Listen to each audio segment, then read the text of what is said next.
റസൂലുള്ളാഹി സ്വല്ലല്ലാഹു അലൈഹി വസല്ലമ തങ്ങളുടെ ഹൃദയമാണ് ഫാത്തിമ ബീവി റളിയല്ലാഹു അൻഹ. ഫാത്തിമ ബീവി റളിയല്ലാഹു അൻഹയുടെ കൂടെ റസൂലുള്ള പോവുകയാണ്.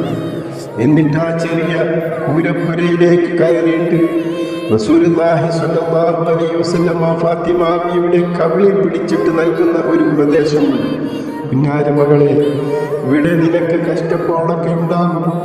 ചിലപ്പോൾ പട്ടിണി കിടക്കേണ്ടി വരും, വിഷമിക്കേണ്ടി വരും, സങ്കടപ്പെടേണ്ടി വരും. അനി വളരെ പാവമാണ്, ദരിദ്രനാണ്. ഒരു കാര്യം മകളെ നിനക്ക് വാഗ്ദാനം ചെയ്യാം. നിനക്ക് കിട്ടാവുന്നതിൽ ഏറ്റവും നല്ല ഭർത്താവിൻ്റെ കയ്യിലാണ് ഉപ്പ എൻ്റെ മകളെ ഏൽപ്പിച്ചിട്ടുള്ളത്.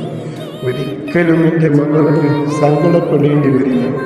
അലി റളിയല്ലാഹു അൻഹുവിനെ വിളിച്ചിട്ട് റസൂലുള്ളാഹി സ്വല്ലല്ലാഹു അലൈഹി വസല്ലം അദ്ദേഹത്തോട് പറഞ്ഞു, അലി, ഇത് എൻ്റെ കരളിൻ്റെ കഷ്ണമാണ്, എൻ്റെ ഹൃദയത്തിൻ്റെ ഭാഗമാണ് എൻ്റെ ഫാത്തിമ.